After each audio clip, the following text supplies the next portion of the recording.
Okay, well, we will get started. So first off, I just want to say thank you for joining us for today's webinar, Getting Comfortable with Disability. I'm Rachel Combs, and I will be serving as moderator today. I want to welcome everyone to our first of the Kentucky Inclusive Higher Education webinar series that will be offered throughout the 2019-2020 academic year. This series is aimed at increasing knowledge of universal design, disability, and higher education, and is a collaboration of the Kentucky Works Post-Secondary Work Team, the Human Development Institute, and the Commonwealth Council on Developmental Disabilities. We will be using live captioning today, but we recognize that the technology is not 100% accurate. However, it is intended to help improve the accessibility of the webinar for everyone. The video recording will be made available online to those who registered. We will be sending that link out later. We ask the audience to hold questions until the end of the presentation, and we also ask that you complete the evaluation that will be made available at the end of this webinar. Now I am pleased to introduce our presenters today. Christina Bard is the Community Education Director at the University of Kentucky Human Development Institute. She is a certified rehabilitation counselor and specializes in assistive technology. Christina has been with HDI since 2008, working across projects addressing housing, employment, accessibility, and assistive technology. Jason Jones is a disability specialist, Southeast ADA affiliate, and Director of Wellness Edge at HDI. Jason is a longtime disability advocate for people with paralysis. He was Director of Community Relations for OVR for 16 years. Jason joined HDI in 2016 to work on transition to work programs, ADA training, advocacy, and recreational opportunities for people with paralysis. Christina and Jason, we are so glad to have you lead this conversation today. So now I will turn it over to you. Thank you, Rachel. Yeah, just a little bit more information really quickly about HDI. We are the University Center on Disability for the state of Kentucky. So we work with people with disabilities across the lifespan. And we do that through working to train professionals as well as providing technical assistance in the areas of education, employment, housing, healthcare, independent living, assistive technology, and other quality of service. So we're really excited that all of you all are here today. We've done this presentation, I think, going on 10, 12 years now. And we really think it's a good way of sort of, as we say, getting comfortable with disability. So we're going to talk, about some stuff today. Some of it might make you uncomfortable. You may see some things that you've done yourself at times. So I'll be sharing a lot of personal anecdotes. Some of all things that people have said to me over the years about my disability. But don't worry if you're guilty of anything I talk about. I always say life is about getting better, and we're both here to make you better, hopefully learn from you all as well. And we really want you to jot your questions down so we can answer as many of them as we can at the end of the presentation. So I like to open with a story that illustrates how sometimes we get too caught up in how we think things should be instead of seeing the potential and what could be. And if anybody's heard me present before, please bear with me or go to the bathroom, get a drink, whatever, because you will have heard this joke several times. But there's a duck hunter who goes out one day to his barn to go duck hunting and gets his dog, and his dog's dead. So he goes into this very, very sad funk for about a month or so until one day his wife says, "That's it, you got to get up, you got to go find another dog, I can't stand this anymore." So he finds online a dog in Russia for $40,000. So as crazy as that sounds, he spends the $40,000, goes over, gets his dog, brings it home. So he calls his best friend and says, "Let's go hunting this weekend. I got a new dog, I want to try him out." So they go out and they get in the blind and ducks fly over, 2 shots go up, 2 ducks come down. His friend's dog jumps in the water, swims out, picks up the duck. His dog just skips across the top of the water, runs right across the top of the water. So this goes on 3 or 4 times, and the guy's going crazy because his friend's not saying anything about the fact that his dog is walking on water. So after about the 4th or 5th time, he says, what is going on? I can't believe you're not seeing my dog. He said, well, I saw, but I didn't want to say anything because I'm afraid your dog can't swim. Okay. I'm assuming you're laughing or rolling your eyes right now.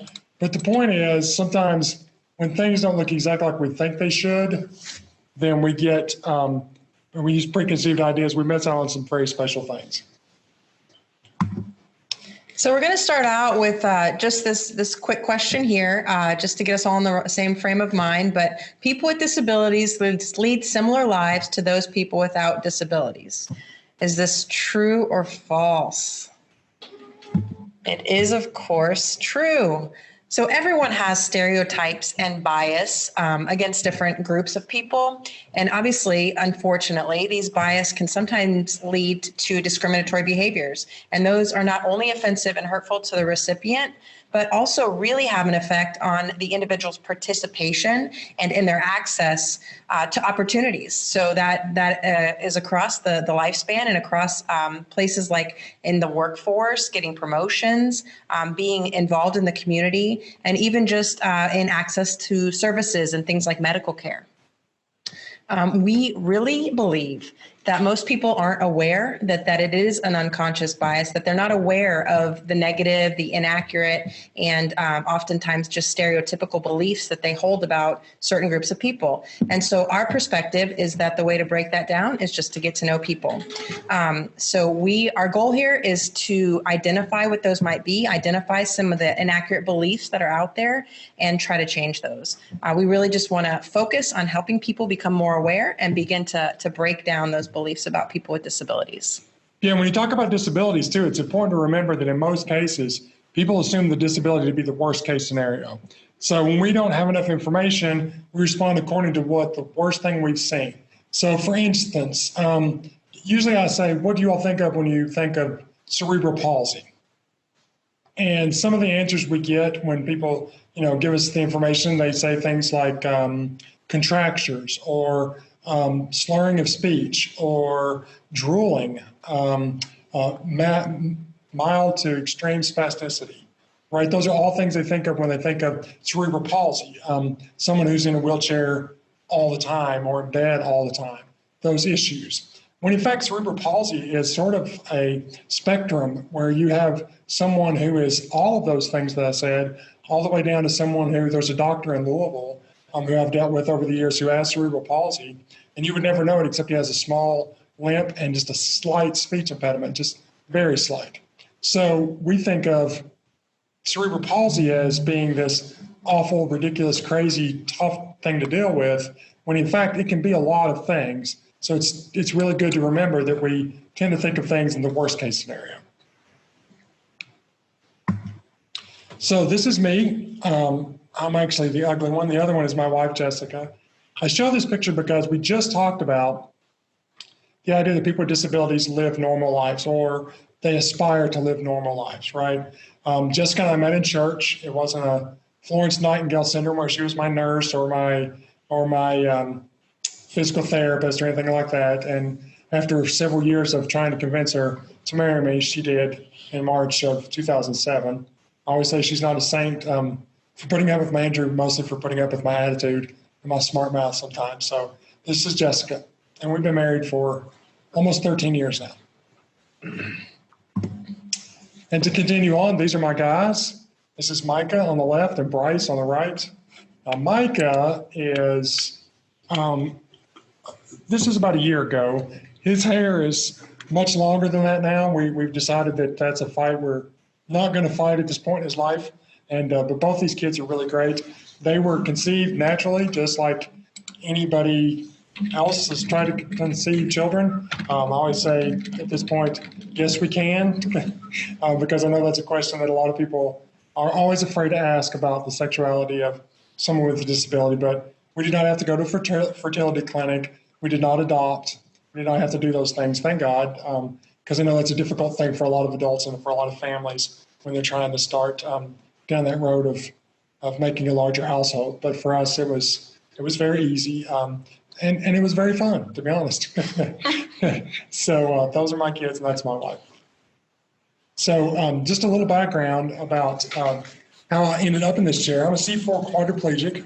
which means people a lot of times think of, and back to that worst case scenario, Christopher Reeves was like a C3, where he had to be on a ventilator and stuff. So I'm just barely below that. I've got some shoulder movement and some mild arm movement and some pretty good feeling. So I'm what's called C4 incomplete. And I was injured in a track meet in high school. It was a sort of an airbag, sort of went through the airbag, it kind of deflated and landed on my head, broke my neck at C4. That was in April of 1990. So if you do the math, my next anniversary will be 30 years in the chair. I was 15 at that time, so you can do the math. I'm about 45 now. So.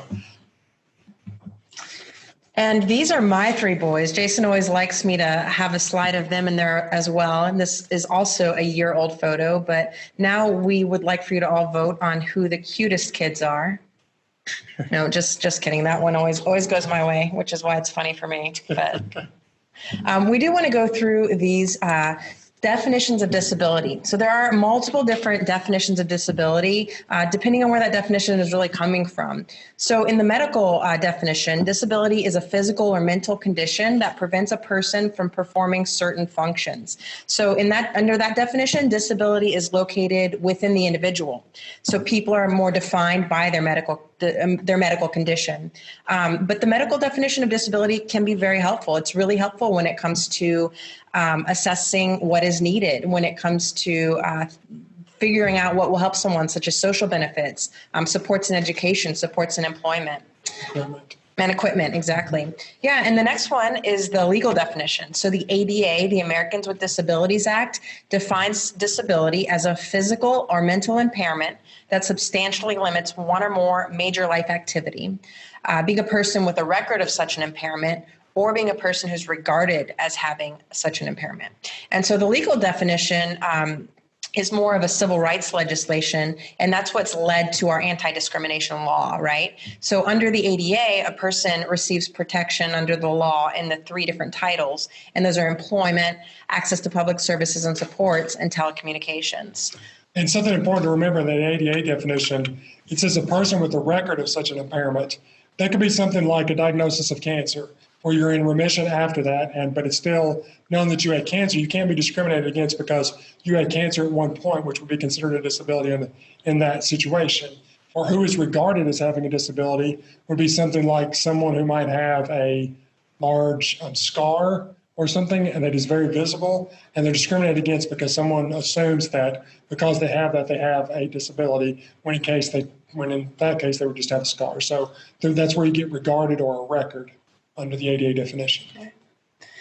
And this third one is the social model. And this one's really exciting to me, but this one defines disability as a function of the interaction between a person and the characteristics of the natural, built, cultural, and social environments in which that person lives and works. So this is seeing disability through a social lens. And it's really exciting to me because I think it's really impactful towards real change in how we are considering disability.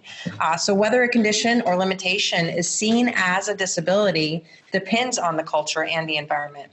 It's more of a fluid idea that exists sometimes, but not other times. So the point here really is that if we are creating environments without barriers or with fewer barriers, there is no disability. There's nothing disabling that person. Yeah, and we talk about these definitions of disability, but honestly, if we break it down to really small ideas, everyone has some type of disability, right?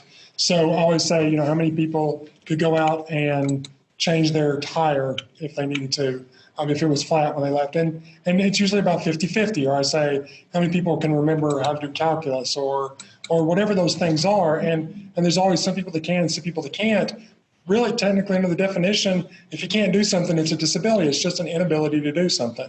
And the issue is that we have an aging population, right? We're living longer. We have the baby boomers are becoming our elderly population, and we have a lot of people coming back from wars over the last few years and that kind of stuff. So it is really important that we build things and look at disability as a problem for everyone, not just for somebody with a disability, because you're only 1 second away from having a disability yourself or a child or a family member. So why not make things universally designed so we can all access things equally and we don't have to retrofit everything once it's already built?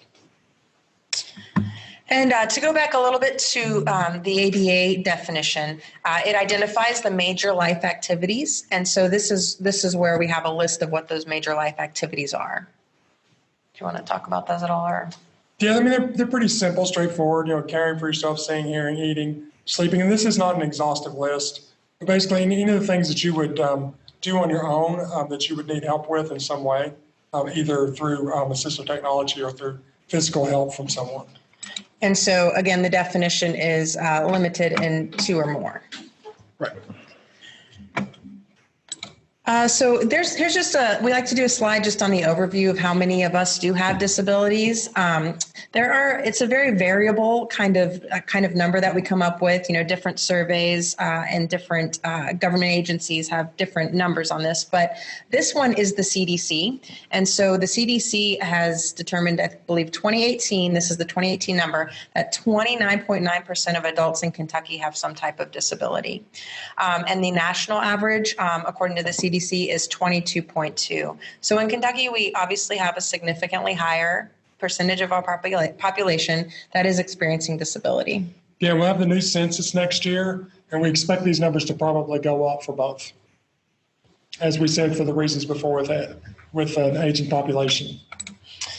So to just go through some more facts about disability, 1 in 4 Americans has a disability. Most of us are in process of developing disability as we're aging, right? And we know this.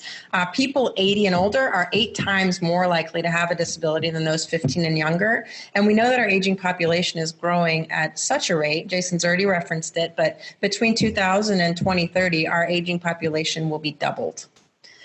Disability can be inherited or acquired as a result of accident, injury, or just aging, again, and can be chronic or temporary. Both count. For people with disabilities, employment is also a really, really significant issue that we need to socially deal with. But 41% of people aged 21 to 64 are employed, and that's of the general population. And 79% of those without a disability. I'm sorry, 41% with and 79% without. And people with disabilities always prefer cats over dogs. That's not true, of course. Just want to make sure you're awake on there. That's one of Jason's jokes, and I refuse to read it, so he jumps in on that one. So here's just a little chart. As you can see, it says how common are specific disabilities by age. And there's something very interesting on here, but you can see the difference in the aging population, right? It's a significant difference. And females lead in every category except one. Hearing. In hearing, yeah. And we don't really know the reason for that, but most likely it's because of the people that are in that age group were involved more in the industrial age, where there were a lot of factories and steel mills and those kinds of things. And it was more of the type of labor they did that hurt their hearing. And probably also contributing to that is that women typically live longer. So there's more women being represented in that group above age 75. So we're going to spend a good amount of time today talking through the attitudinal barriers that people with disabilities face. So attitudinal barriers are the most difficult to overcome. The other 2 categories of barriers are physical and systemic barriers. Physical barriers we can address through modification, through law such as the ADA that has requirements surrounding that. Systemic barriers, same way, through laws and accommodations. But attitudinal ones are really the ones that require the most attention, because each single person has to spend the time and have the experience that adjusts what these are. The first one we're going to talk about is inferiority. And so this one is that because a person may be impaired in one of life's major functions that we referenced earlier, some people believe that they're not as valuable, that they should be considered a second-class citizen. People with disabilities have skills that accommodations can make irrelevant, and they are fully capable of participating in the community, in the workforce, and at home. And this is when I was with OVR so many years, is something I tried to say over and over and over again, is that we have to prepare employees in jobs that fit what they can do, right? So like in my situation, I'm not going to be a monster truck mechanic or a mechanic of any kind, because obviously I can't use the tools to do the diagnostics and stuff. But some of the jobs I've had over the years were as advertising director, news writer, I could be an architect, right? Because 90% of what you do in architecture involves CAD and a lot of computer drawings and that kind of stuff. I couldn't throw the block or put the bricks on the wall, but there are a lot of things that I can do through technology and just through education that I received in college or in high school, like a lot of people do. So it's very important to make sure that we don't say, well, that person has a disability, so they can't do anything. The question really is, what skills does that person have, and what kind of job can we help them find, or what kind of thing do they need to do to be involved in the community and to be able to support their family, to do odd jobs at home, whatever those things are. It's not, they can't do this, it's what can they do, and work from there. We very strongly believe that everyone has something to contribute and that we are all missing out on a more enriched life and a more enriched community when we leave people out just because of any form of difference. So the second one is pity. So people will often feel sorry for a person with a disability. We see this very commonly, and that necessarily leads to patronizing attitudes. People with disabilities generally don't want pity. They don't want charity. They just want an equal opportunity to participate, an equal opportunity to earn their way and live independently. Yeah, well, I always like to say, if you can see my face right now, I get this a lot. I call it the sympathy grin. If you do that, don't do that.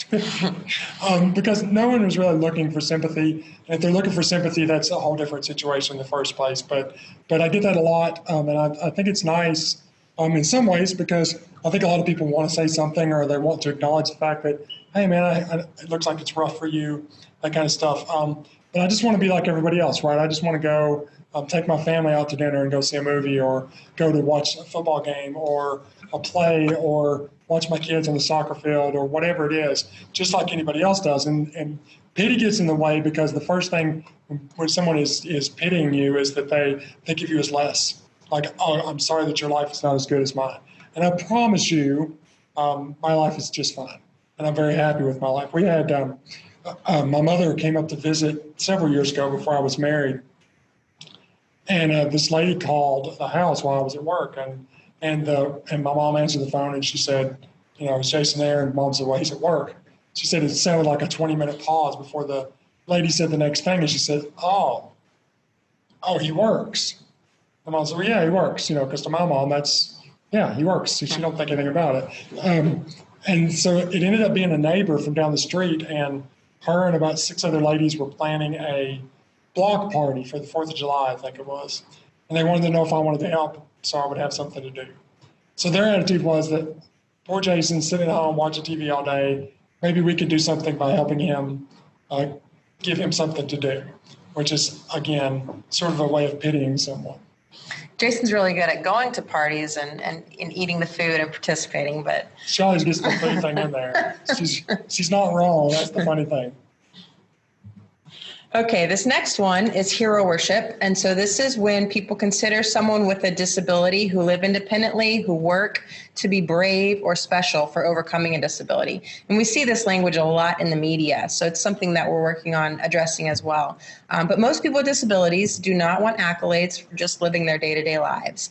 The disability exists, it's there, but people learn to adapt. They use different accommodations, and they use their own skills and their knowledge base and their experience, just as we all adapt to our personal attributes.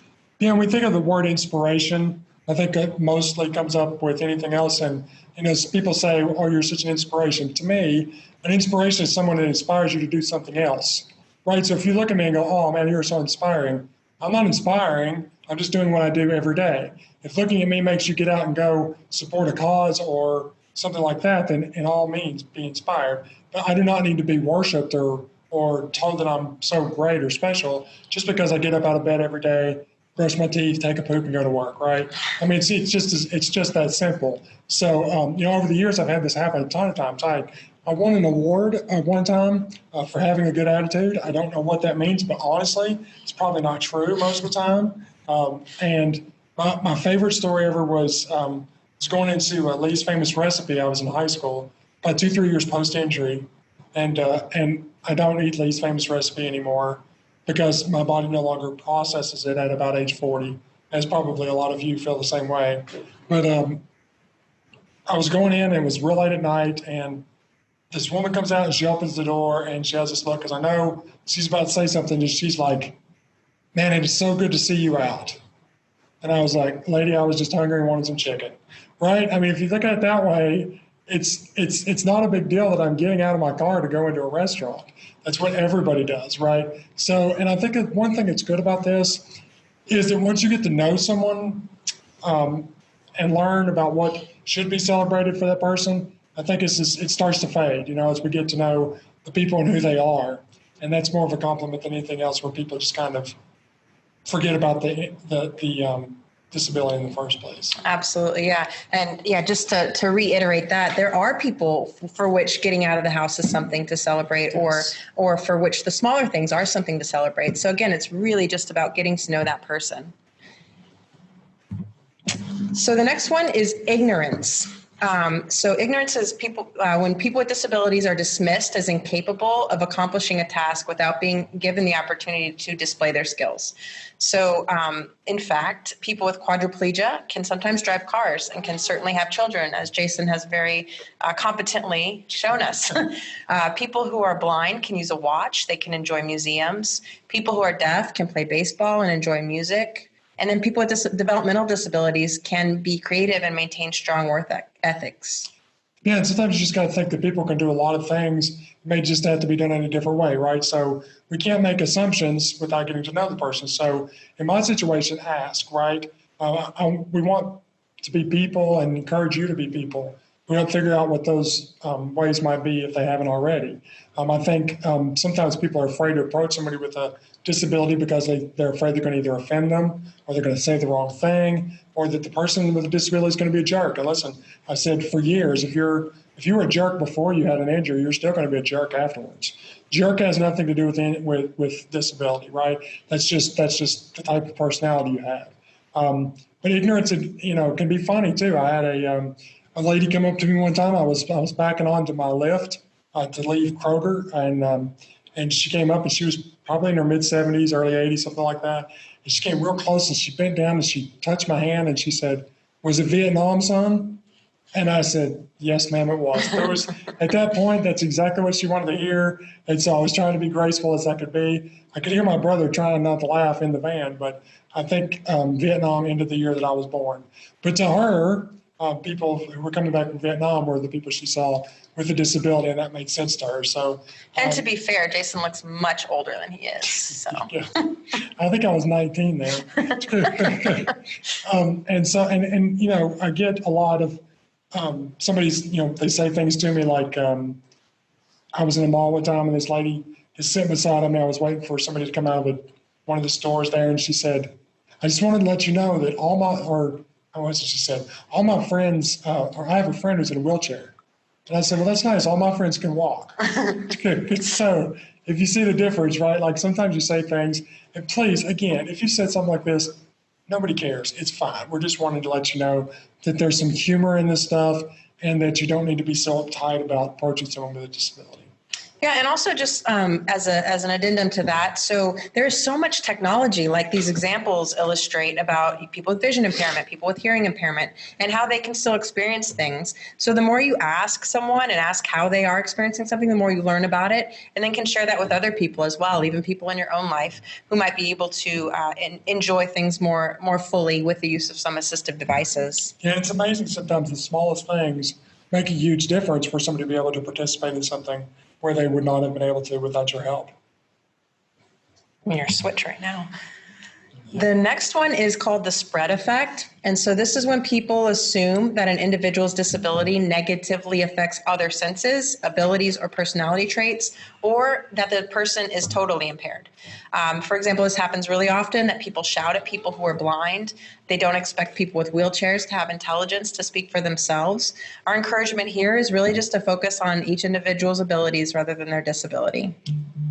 Yeah, I used to have a boss that every time he saw me would ask me if I was feeling okay.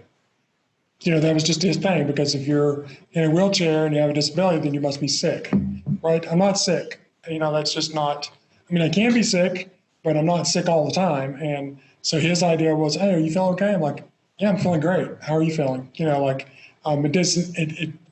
one affected the other, or he thought one affected the other when it is not necessarily true.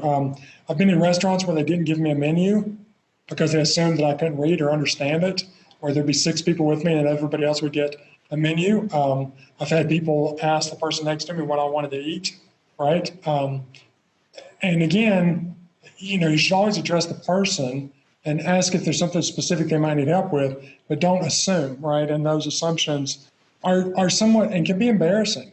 I had a person come over one time and put a napkin on my chest for me from another table, saying, "Well, I'm afraid they're going to drop something on you," right? And it's embarrassing, and it's difficult to live that way. So ask, get to know the person, and don't make assumptions ever.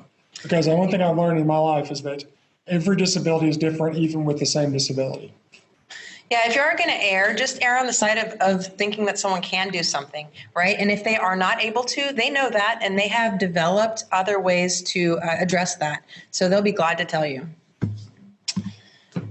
This next one is just stereotypes. And so this is kind of the other side of the spread effect. So these are positive generalizations that people form about disability. So for example, many people think that those who are blind are great musicians or have a keener sense of smell and hearing, that people who use wheelchairs are more passive or docile, that people with developmental disabilities are always sweet-natured, or even that all people with disabilities are sad and bitter on the flip side there. So, aside from how that diminishes an individual and who they are and their abilities, it can also put the precedent for standards of what you're expecting from that person at either too high or too low of a spot. Yeah, we used to have something in Kentucky. I don't know if it still works or not because I've not looked for several years, but it used to be a blind newspaper service to where if you had a person with a visual impairment, you could call in and they would read your local newspaper to you. And there were, I think, 40 or 50 newspapers across the state that participated. And it was all done with state funding. And the day they announced this program, there were a bunch of legislators in the rotunda in Frankfurt, and they were all excited about it. And if you know, the people in the blind community are very tight-knit, very strong lobby community. And one guy got up and said, I love this service. I tried it the other day just to see what it was like. And he said, but I got to be honest, it wasn't real clear, but that's okay because I know you guys can hear better than we can anyway. Obviously a stereotype, okay? Being blind does not make you be able to hear better or be able to feel better or to taste better or vice versa. There's no this for that kind of thing for when it comes to disabilities. It's really important not to make those stereotypes when we think about disabilities. Yeah, so people learn to use their different senses, but in different ways, or maybe, in different ways, but it doesn't mean that sense is an improved magical sense. And we also used to do this exercise called Pick a Disability, and there were about 4 disabilities that were listed, and each person in the room got to pick one of the 4, and one was quadriplegic, which was mine, obviously, and then there was intellectual disability, blind, what was the 4th one? Maybe cerebral palsy. But the most people picked intellectual disability. You know why? Because those people are always happy. That was literally the answer. Those people are always happy. Well, that's not true, right? That's not true of anybody or any race or any disability or any kind of background whatsoever. No one is always happy. And so the attitude or the stereotype was, if you have an intellectual disability, you're always happy, right? Which is not true. Right. So the 7th one is called backlash. And so this is when people believe that individuals with disabilities are given unfair advantage, such as easier work requirements because of their disability. So this is one that presents itself very commonly in employment and even in education. And it's scary too, because if you're on a work site and you're with a bunch of other people, part of working is belonging to something, right? So if you go in and everybody thinks they're going to take it easy on you just because you have a disability, it creates some uncomfortable situations, not just for the person with a disability, but for the person without a disability, for management, for all those kinds of things. And so we can't go in with an attitude of, well, it's going to be easier for them just because they have a disability. It exists in all kinds of places. In fact, I've gotten free movie tickets, right? So I go in with 9 or 10 of my friends, and they all have to pay, and it gets to me, it's like, oh no, you're free. So why am I free? Well, because you have a disability, you're in a wheelchair. We don't charge people in wheelchairs. Why not? I'm watching the same movie, I'm sitting in the same theater, probably eating a way overly priced popcorn. And by the way, are you going to give me that free? No, I'm just kidding. But the point is, though, is that sometimes we think in those situations that we are given unfair advantages when we don't want them, right? Right. And just to review really quickly, employers do hold people with disabilities to the same job standards as their coworkers.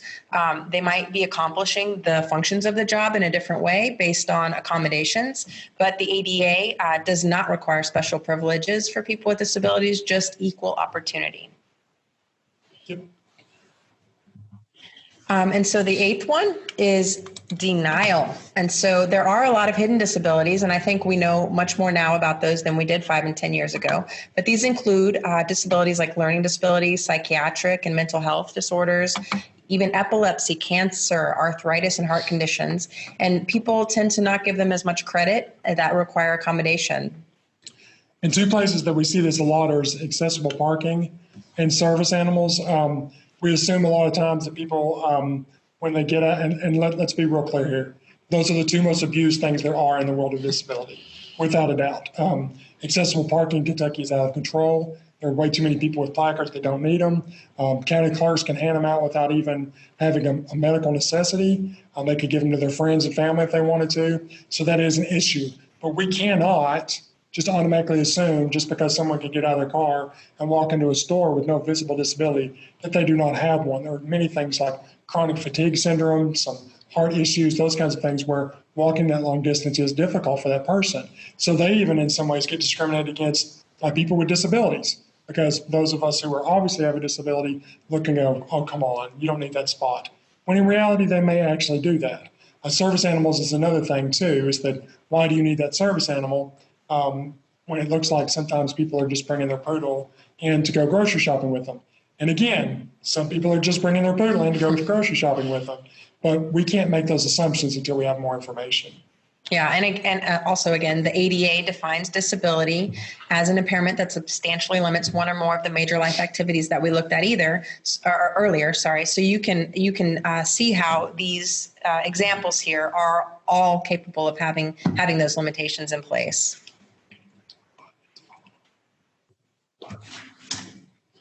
Okay, and the next one is the ninth and final attitudinal barrier. And this one is called fear. Lots of people are afraid they're going to do or say the wrong thing around someone with a disability. So in order to avert that discomfort, they avoid the individual with a disability and interacting with them entirely. But just as if meeting with a person from a different culture or a different background, getting to know someone, having that encounter and breaking down that barrier is how we raise comfort levels. People are afraid of what they don't know. So let's just be intentional about getting in the know. So I usually just say, like, don't be afraid, just be kind. This is the story that I tell. If I'm never going to tell anything else, I tell this one every time, because I was in Williamsburg at Busch Gardens, and I was waiting for some family members to get off a ride, and I'm sitting on a end of a park bench, and there's this little kid, and he's with his mom. His mom's on his cell phone, and he keeps sliding a little closer and closer to me. And I will tell you 100%, I love kids. Kids have no fear when it comes to disability. They just don't, right? Unless someone's gotten their ear and told them, don't do that, they are not scared. So after the kid gets a little closer, I learned that his name's Sam, and he's 5 years old, and he's from Virginia, I think, or West Virginia, somewhere there. And Sam and me have a conversation. And Sam wants to know everything. Sam wants to know, does my chair have dual exhaust? Does my chair have a horn? How fast can it go? How'd you get in that chair? Why are you in that chair? All these questions. And so for about the next 5 or 6 minutes, while his mom's not really paying attention to what Sam's doing, we become buddies, right? And at that point, I think I was in my early 20s. And at some point, she looks over and she realizes Sam is 6 feet away from her now, and at the other end of the bench and talking to the big guy in the wheelchair. And I'm 6'5", so I'm a pretty big guy. And she reaches over, she grabs Sam, and she pulls him to her, and I hear, as they start to walk off, don't bother that man. He has enough to worry about without you bothering him. So her fear of disability has now created another generation, right? Her fears have just been passed along to a kid that 20 seconds earlier was cool with it and no problem with it. And we as adults have to make sure that we don't pass on our stereotypes, our prejudices, our fears to our children, especially in situations with disability, because it's just something different, right? And the more that we address it and the more that we look at it as normal, guess what? It becomes normal. Like society starts to look at things as in, oh, that's just somebody in a wheelchair. You know, just the same as, hey, that's somebody with blonde hair, right? It should be that ubiquitous, and it's not. And it starts with adults, and it filters down to our kids. So get them while they're young, man. I'll talk to every kindergarten class in the country if I have to. Yeah, and establishing that familiarity at such a young age is happening more through some of our systemic changes as well, like full inclusion in the schools, right? So a lot of young generations younger than Jason and I got to grow up with full inclusion. So a lot of their peers were their friends that happen to have disabilities. So I think that's a way that those two efforts are kind of marrying towards some progress. Yeah, and both of my children every single school year have been in class with someone with a disability. You see a lot with autism right now. There's a lot of students that are fully integrated in the classrooms.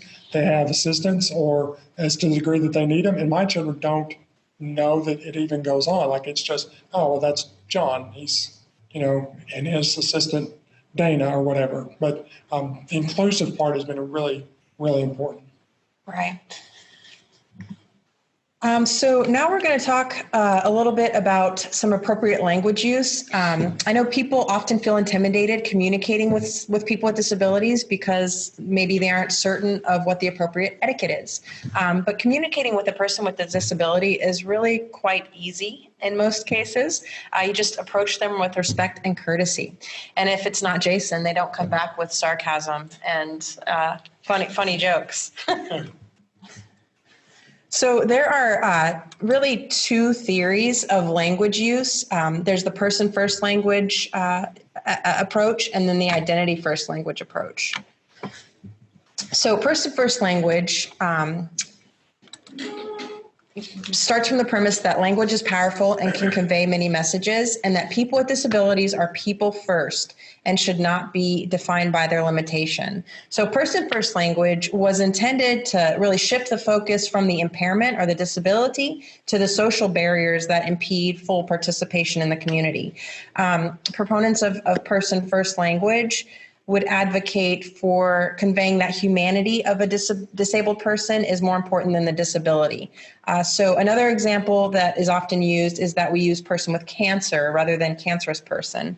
And this is generally the accepted practice to start from is the use of person-first language, and then really just to follow the lead of the individual's preference. So if you don't know the person you're talking to, be cautious. Start with person-first language.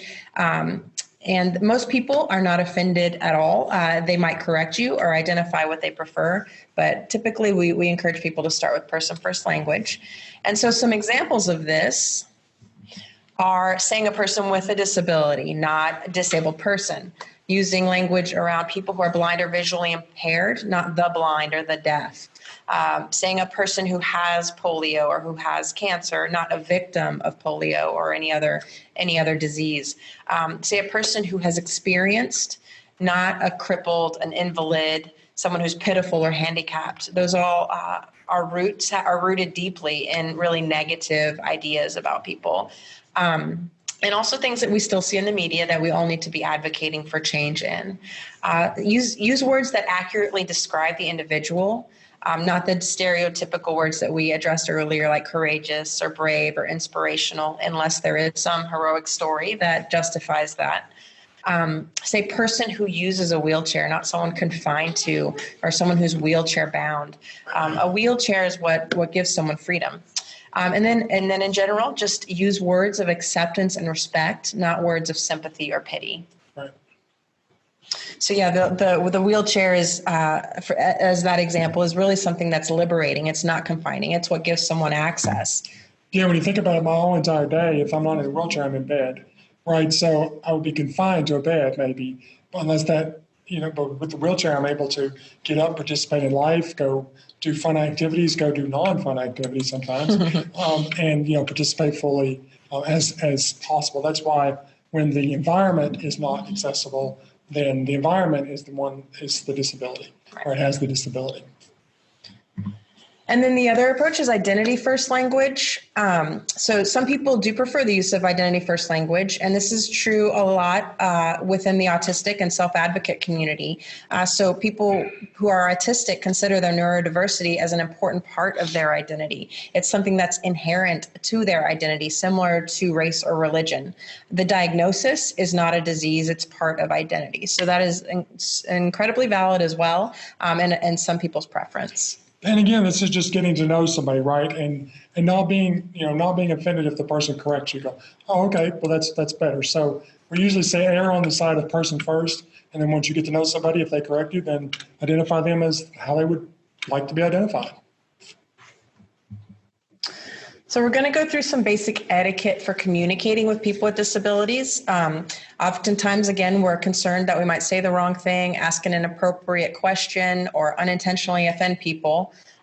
We never want to appear uninformed or insensitive, and we might feel intimidated by communicating just because we're unaware of the appropriate etiquette. So that's our purpose here right now, is just kind of to talk through how to communicate with people. It's really quite easy. We're, again, just approaching with respect and courtesy.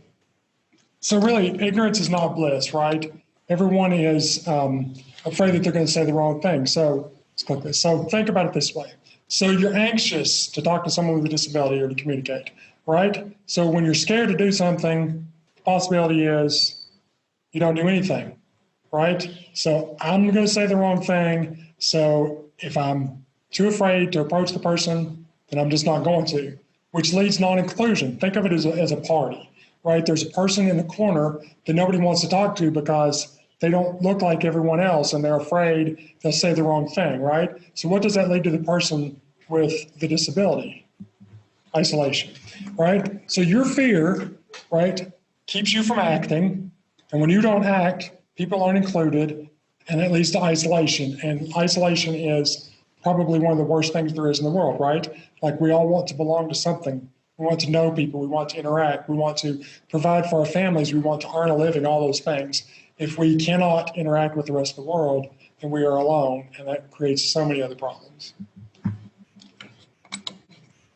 So here's the formula, right? So grace plus education equals progress, okay? So in my situation, I'm going to give you the benefit of the doubt, all right? And I hope that we do that in society, period, that most people say, okay, they didn't know or whatever, and then I'm going to teach you what's right or what works best for most people in my situation, and that equals progress. So I encourage everyone in all aspects of life, not just with disability, to give each other a break, teach each other, and then we'll move forward. So we have developed a top 10 disability etiquette tip list. Number one is to speak directly to the person that you're talking to. So even if it's someone that's using an interpreter or some other device, make sure you're making eye contact and talking to the person to which you are speaking. Number two is to offer to shake hands when introduced.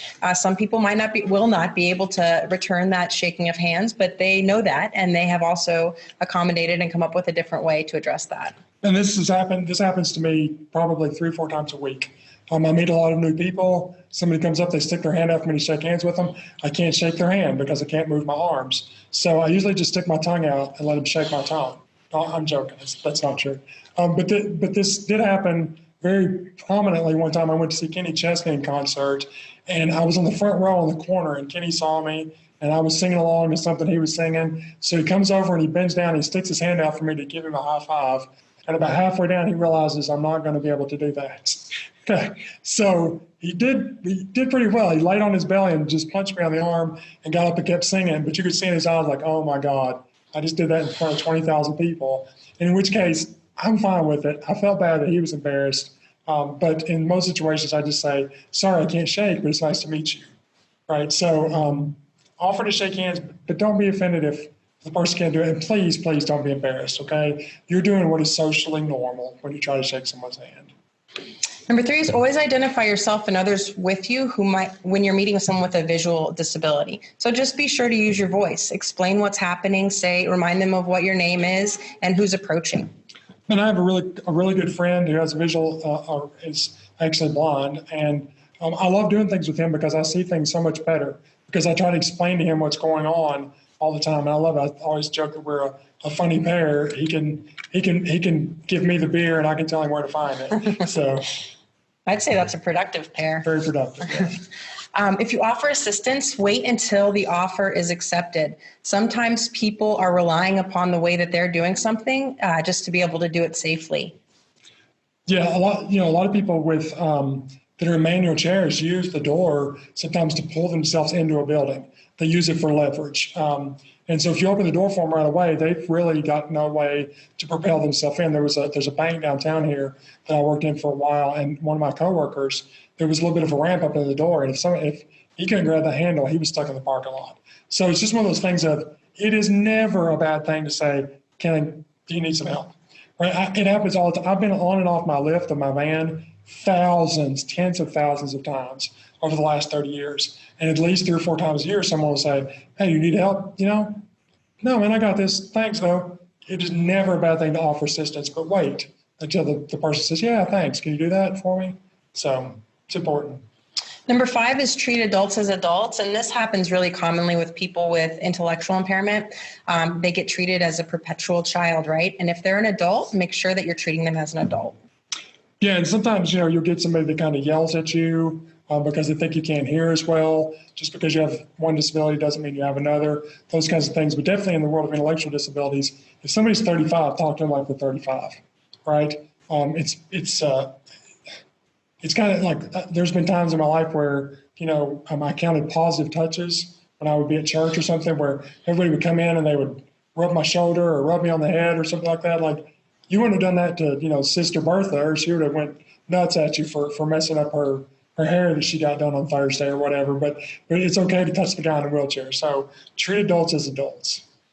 And also, it could be the bald thing more than the guy in a wheelchair. Just speed block. I don't know. Yeah. But anyway. Some grease.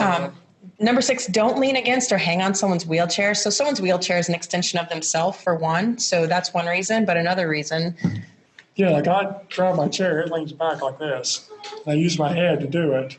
So if you're leaning on my handle of my wheelchair and I go back, there goes your support. Sometimes things can throw you into spasticity and that kind of thing when somebody jars your chair. So it's better, just a good rule of thumb, to not lean on someone's wheelchair. Number 7, listen attentively when talking with people who have difficulty speaking and wait for them to finish. If a person has a speech impairment and you're having difficulty understanding what they're trying to say, ask them to repeat it. They would rather you do that 100 times than pretend to understand and not really. Yeah, and it goes back to the isolation thing too. If you think you're not going to understand and you just don't disengage, then the person doesn't have the ability to express themselves the same as me and you do, right? So, and there are times when it's very difficult. We have some colleagues where you have to be around them for a little while to really kind of tune into what they're saying. But that doesn't mean that what they're saying is not as valid as anybody else. It just means we need to tune in a little bit better, and we need to ask them to repeat it if we don't understand. Or even use some assistive technologies with typing and screen readers or other mechanisms. Number 8, recognize that all people learn and understand in different ways. Number 9 is tap a person who has a hearing disability on the shoulder, wave your hand to get their attention. Again, just be aware of what their mechanism of receiving information is and accommodate that. And lastly, relax. Don't be embarrassed if you use common expressions like see you later, did you hear about this, that seem to relate to a person's disability. That's one that really commonly gets people to lock back up. Yeah. And that's just natural language, right? That's the things that we say. I had a teacher in high school that asked me a question about a computer or something. He's like, I'm going to break your neck. Which obviously the answer would be, well, I've already done that for you, right? But as soon as he said it, it embarrassed him to death. And it's like, for the next month, he was just scared to death to even engage with me at all. And I was like, man, it's fine. I get it. It's just something that people say. I'm not offended if somebody else gets offended. That's really about the person that's being offended, not the person that's the offender, right? So above all else, the basic golden rule that we really want you guys to walk away with today is don't make assumptions about what a person can or cannot do. Ask the person and listen to what they say. Yeah, if you just, the two underlying words are the most important things: ask and listen. Get to know the person. Don't isolate someone just because you're afraid you're going to do or say the wrong thing. You will run into jerks in the world. That's just the way it works. Here's my parting shot. Your ability to influence another person is directly related to how they feel about themselves in your presence, right? And this goes back to being inclusive. If someone feels like they can be themselves and they can express themselves, they can be who they are, and they're with you, that you will have great influence in a positive way over everybody around you. And this has to do with disability and not disability. So how are the people that are with you and around you and spending their lives with you every day, how do they feel when they're around you? So make it count. And that's all I have. Christina, I'll let you take this out.